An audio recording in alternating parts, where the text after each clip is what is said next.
Say hi to Peppa. Hi, Peppa. Alright everybody, this is Johnny, lead fever. And we can see our shooting table down there at 50 yards. Got our target set up here. I'm going to try to do a couple challenge targets. I'm going to do mine. I'm going to try to do no pros. And I'm going to do some more testing with this Savage Mark II. I found a magazine well and magazine catch issue that I got lined out. And we're going to work on that. So I'm going to go down and finish getting set up. And we're going to get some shooting done, try to make a video. So we'll get back with you. Good morning, everybody. This is John with Lead Fever. And I've got this Savage Mark II back out. I know I had mentioned to you all that I was having magazine issues and feed issues, especially with the Ely team. I worked on that. And I had a couple of findings. Number one, the magazine catch right here. Magazine catch release. It's a stamped piece of spring steel. It's stamped out and then it's formed in the stamping process, stamping and forming. And it was twisted down here, and then the bend in it at the top was canted to one side. So it was pushing over this way and not lining up in the middle of the magwell. So I straightened that. The magwell itself wasn't formed properly. What it was doing was it was letting the magazine rock back too far this way, and when a round was coming out, it was nosing into the bottom of the chamber. Initially, it was ramming into the top of it, and after taking it apart and putting it back together several times, I finally figured out that it was formed wrong. I got the geometry of the magazine feeding into the magwell right. Now it will feed this Ely team. And what I'm going to do is I'm going to load up a magazine here, and I got one of my targets set up down there. We're going to see if we can shoot some groups with this Ely team and see how well it groups before the wind picks up here. We still don't have much wind this morning. I'm going to do five round groups of this Ely team to see how it does. Then I'm going to try to shoot a challenge target with it if it performs well enough. So let's get started down there on that very top row. And put 5 on it.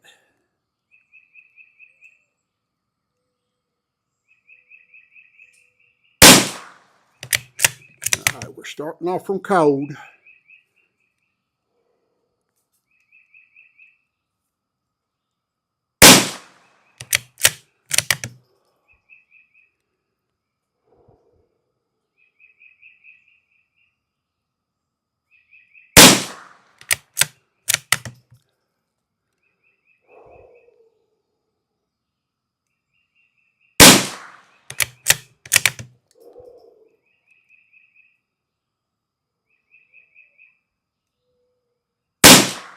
All right, that first group looks pretty good. Let's move over and get our second group.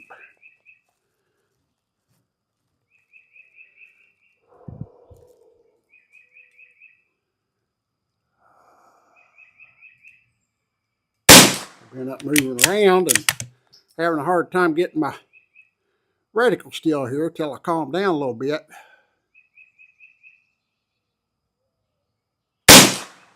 I pulled that one. Let me get a little bit more comfortable here. I want to settle in and make these count. I don't know if I loaded one or not, did I? I think I did.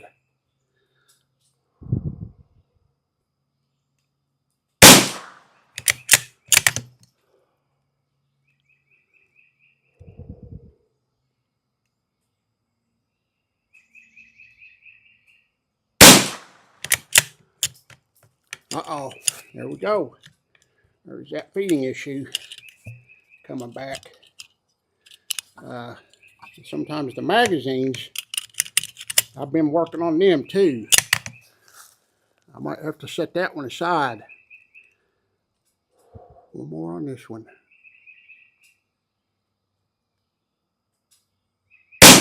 It's always the last one in the magazine. So Maybe I'm gonna have to start using these as 5-rounders with the buffer one underneath. That messed my group up. We was looking really good until that happened. All right, let's move over. Do another 5 rounds. These little magazines, these Savage magazines and rifles are not really good quality. And they take a lot of massaging to get them working good.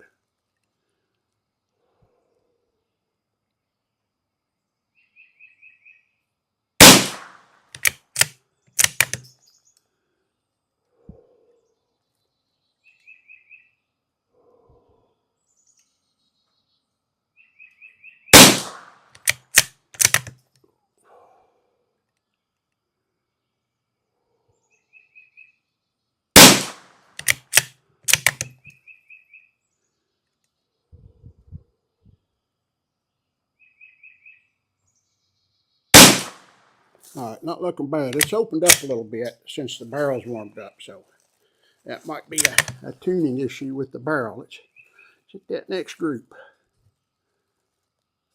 Might have to take a collar or two off, but it's looking good. That one went high.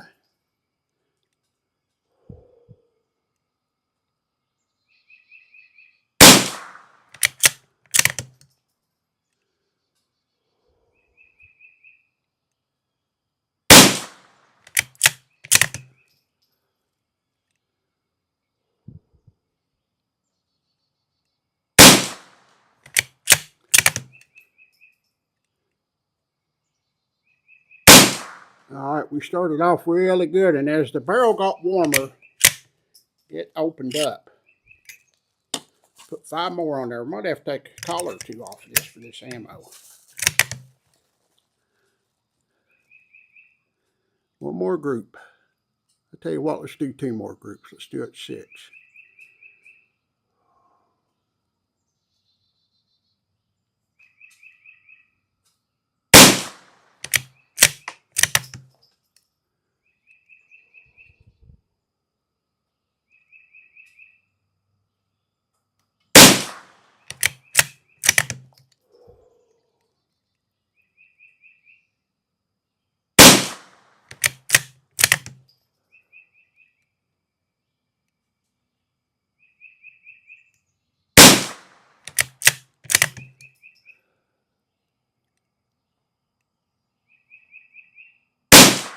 All right, not bad.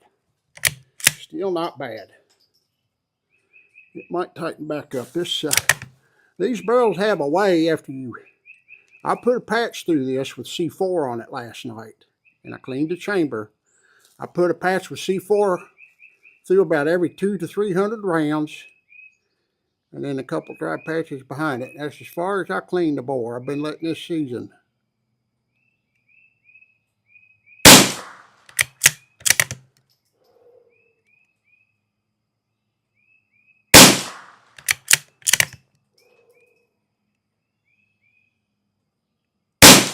Just might have to let the barrel get seasoned back in a little since we cleaned him out. I think we got one more. That's not bad looking groups down there at all. So we'll see what it looks like. I'm going to stop this, and I'm going to try one more ammo. I'm going to put some SK rifle match in there, and we're going to do 6 groups of that. I got a new lot of it. This is a new lot of team I've been using.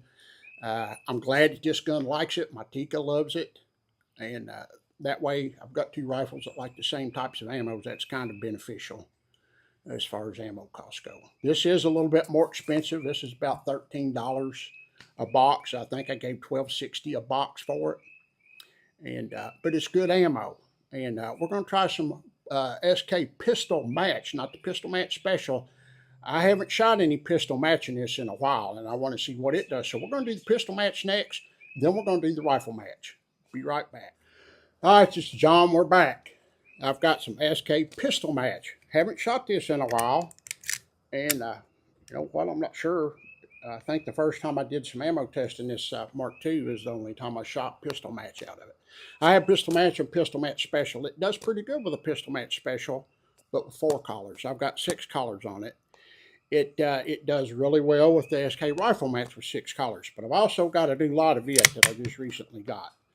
So let's try this pistol match. And let's go to that second line, that second row, and start on the first one on the left there and see what we got.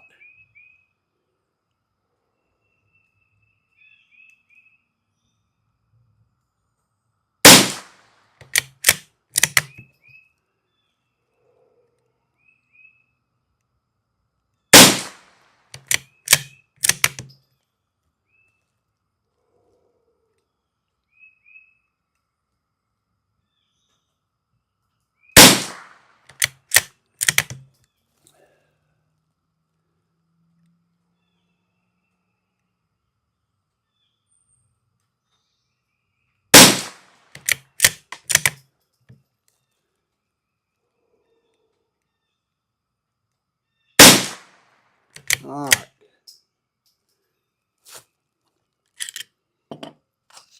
That's 5.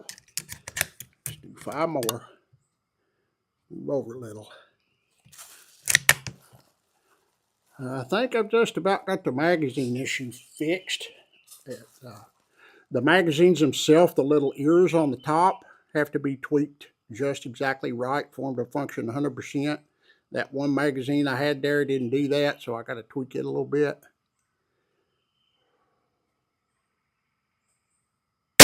And they're real touchy. You got to get them just exactly right.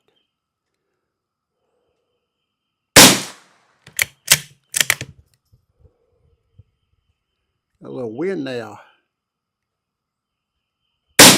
Not bad.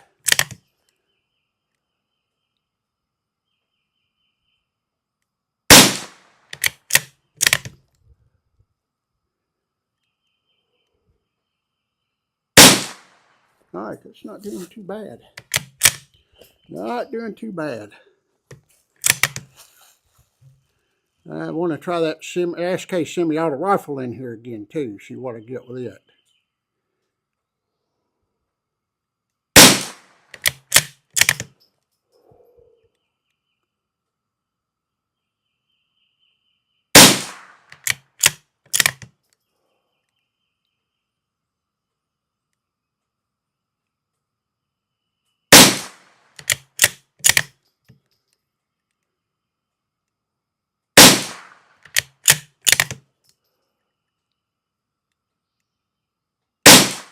And this is gonna, the barrel's gonna have to season up a little bit because I had it seasoned up really well, and I put that one patch of C4 through there, and I'll be honest with you, there wasn't much stuff come out of it.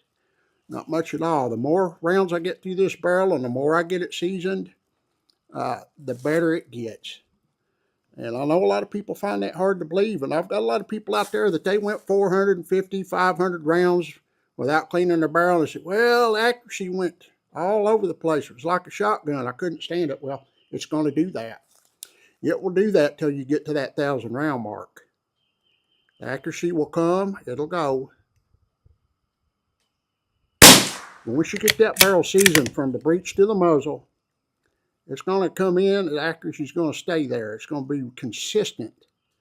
And that's what I'm trying to show here. Both of my rifles shoot very consistent with multiple ammo types. Now granted, it's not just the seasoning in the barrel, it's the extra weight that I add to my stock. It's the bedding, it's the trigger, the scope that I use, the rest that I use. It's a system. And I try to fine tune the whole system to where it all works together harmoniously to make a great little bench rest setup. think I got one more. All right, folks. I need to leave well enough alone, I believe. As far as the number of collars I got on there, I mean, that shot better than the Ely team. Let's load up some SK rifle match and see how it does. I'll be right back. All right, folks, we're back. We've got the SK rifle match in here. And we're going to give it a go. You know, my groups were tightening up down there on that SK pistol match. And like I say, this barrel needs to get fouled back into where it was because I took a little bit of the seasoning out of it when I put that C4 in there. C4 is okay. You don't want to use any true solvent. No lead and copper solvent whatsoever. You take that seasoning out, you got to start all over, and you don't want to do that because that's a lot of ammo. But once you get it seasoned in, you're going to have a consistent, accurate rifle. Granted, you got a good barrel and a good setup, and it's going to remain accurate. You don't have to worry about your accuracy waning. And rimfires have very low pressure and heat. This barrel will last pretty much indefinitely if taken care of. Rimfire rifles will last a lifetime, unlike a centerfire. You can shoot one of them out a couple thousand rounds, depending on what kind of a round you're using. If you're using really high velocity, like a 22-250 or 204 Ruger or something like that, it's going to burn out quick. Now let's start down here. We got a cold bore again. I had somebody show up, but I've been talking to a friend. Let's here do some pistol training today. And we're starting off cold again, so.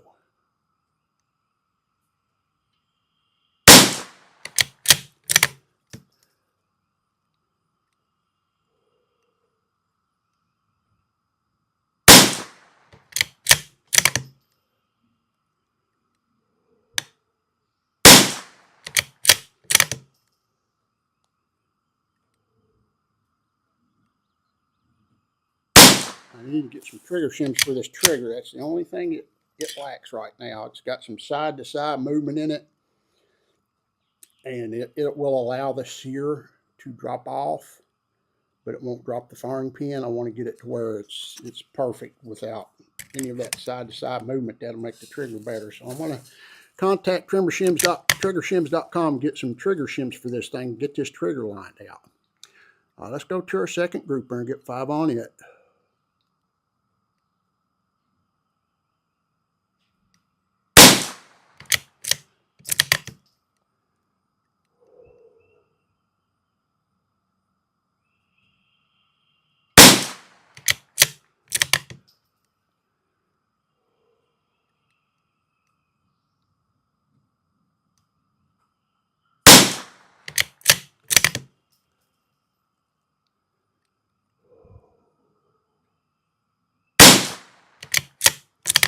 Pull that one a little bit. I wish that somebody like Trigger Tech or Timney made a trigger for this. I'm going to have to let me level my reticle real quick. It's not level, and that's throwing me off. All these little bitty things make a huge difference. I have my target down there perfectly level. The lines on that's level. So if I look through my reticle and I see they're not lining up, I know that my scope's off. I had it settled in while ago and I had to move it, and I forgot to re-level it. So let's drop down there on that third group. And I'm going to show you all my little tricks as I go. One thing is setting your targets up the same distance from the ground that your reticle on your scope is.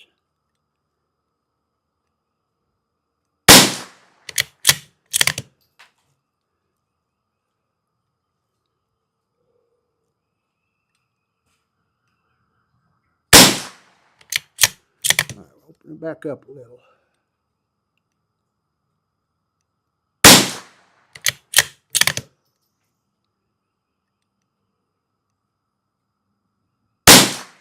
But that's still not bad. It split them down there. Like I say, this is a new batch of rifle match, and it's not shooting as good as the last batch, but it's shooting acceptable. Let's move over there to that next group. Let's get all 5 groups, and then I'll pull them and measure them.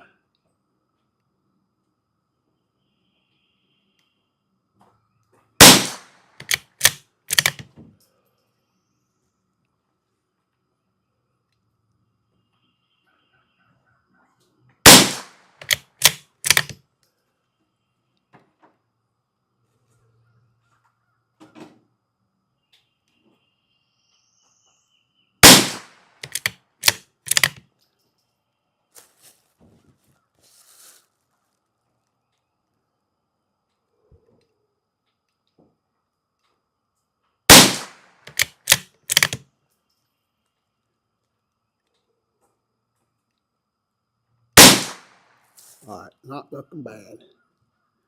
Not looking bad. 5 more. One last group.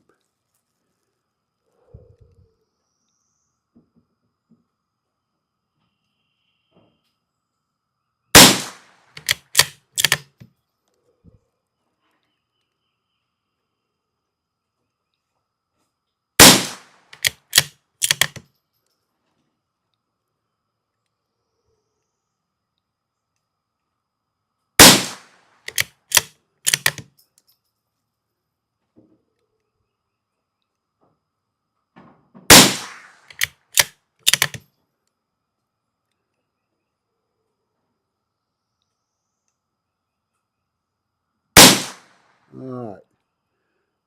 That's looking good. It's going to be hard to tell who has the winning groups, but right now it's looking like pistol match and the rifle match is going to be close. So let me collect those targets, measure them up. I'll let you know what we got. We'll probably use this pistol match and shoot my latest challenge target, A Bug's Life is Short.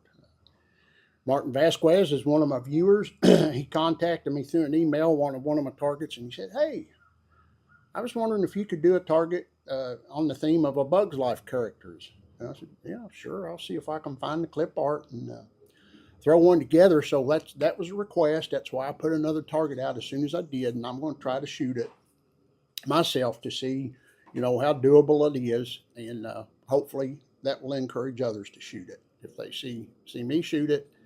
And this is all about fun. This isn't a competition thing for me. I want to get that clear. I don't want anybody to think that I think I'm better than anybody. This is my experience and what I do for fun and therapy, and I like to share it. And my findings, which I've been in a technical background all my life, I like to take my findings that work and I like to share them with others because I like to see other people be successful. I want to see other people shoot better than me, if that makes sense. This is not going to be fun for me unless I have people that keep me competitive, want to improve all the time. And that's just the way that I am. I like to see others do well. I really do. And I don't want to be the only one doing well. And that's why I'm sharing all this. I love my viewers. They've been very, very nice to me. Their comments have been very gracious and loving. And I do have some out there that don't care for me, and because I'm controversial, I bring out new things that kicks against the system, and that's okay. If you don't want to do these things, you don't have to. It's up to you. It's not my decision. It's your decision. But I want to see everybody be successful with what they're doing, and this rimfire rifle shooting is very, very rewarding. It can become very expensive, and that's why I like taking, a budget rifle like this, $264 for the rifle, $40 for the stock. The scope was $178, and Amazon had gave me a $150 gift card for being a preferred customer, a prime customer. So I got it for $28. So this is a budget rifle, and but it doesn't perform like a budget rifle. And the reason that is because I've taken extra steps to refine the rifle from what it was in its original form and do the handwork on it, the hand finishing that the factories don't do anymore. They used to. Many decades ago, you get a rifle that was all hand finished and it would be just immaculate in all ways. That's not the case anymore. Even your higher quality rifles, you know, your Garrett B14Rs, your Remexes, your Voodoos, you can still improve those too. So I'm going to get these targets and score them up and show you what we were able to do this morning with getting this magazine well lined out. The mag catch, it's feeding perfect, except for that one magazine. I got a little lip issue. I'll have to correct on that. Get it lined out. I've got 2 more of these magazines over there. So enough rambling. I just wanted to share all this with you and show you that this little Savage Mark II is shooting pretty much on the level of my Tikka T1X now, and it's less than half the price. So it's lead fever. I'm gonna add up these groups, let you know how they go. Be right back. All right, everybody. I've got the results here of our group testing this morning. Once I got the magwell fixed on this Savage Mark II, I wanted to see had I actually made any difference in it. And we remember a lot of these ammos were shooting better with the 4 shaft collars, with the exception of the SK rifle match down here. It shoots really good with the 6. I thought I'm just going to leave the 6 on it, and I want to shoot some of this ammo and see what we get. So up here with the Ely team, we wound up with a .26 inch average out of, I shot 6 groups there because I just had them loaded up, and I thought, well, I'll go ahead. So we can see some pretty good groups there. The biggest one was a .42. The rest of them were in the .2s. And then that one in the first group, .12, that was after I put a patch through the barrel. I cleaned the bolt and everything. Then we went to the SK pistol match, wound up with a .28 inch average. Some pretty good groups there. You know, 2 in the .3s, .39, 2 .39s, then a .26, a .14, and a .22. As I was getting the barrel fouled in a little better, you know, I took some of that fouling out with the C4 and those patches. Then we come down here to the SK rifle match, and we wound up with a .28 inch average, which is pretty good.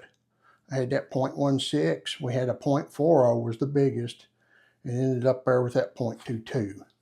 So we can see it's very consistent. And I want to show you something else. I've got some SK semi-auto rifle.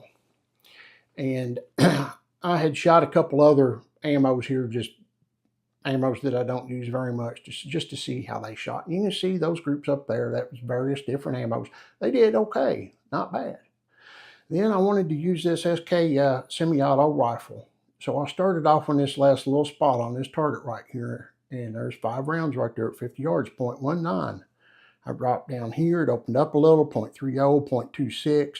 Then it started tightening back up, a .196. Then I came over here, and those 5 had 2 crazy flyers up there high left, and it made it a .66.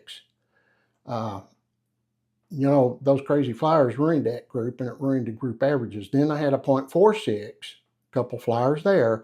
Then I came over here and had the last group was a .125. So without them crazy flyers, if I knock out that .66 inch group and then average it again, I get a .255 without that flyer. With that group, that whole group averaged in, it's a .313. So that's not bad for, you know, $75 a brick ammo, $7.50 a box. You know, I can use that ammo. I can get rid of some of them flyers by doing weight and rim thickness sorting on it, and probably come up with some decent challenge target ammo. Now, I want to show you what I did. I have 1 magazine left of SK pistol match, and I picked out that spot where that L up there where it says load, and I aimed at it, and I had 10 rounds, and I put all 10 rounds right there in this one group, .31 inch. That's pretty crazy. So we can see that this gun is shooting extremely consistent. It's not shooting as good, not as small a groups with all the ammo as the Tikka is, but it's not far off. And some of the ammos, it shoots better than the Tikka. But the Tikka still is the best shooting rifle out of the 2. I just wanted to share that with you. So that's what we had today. This is Lead Fever, and we will talk to you later.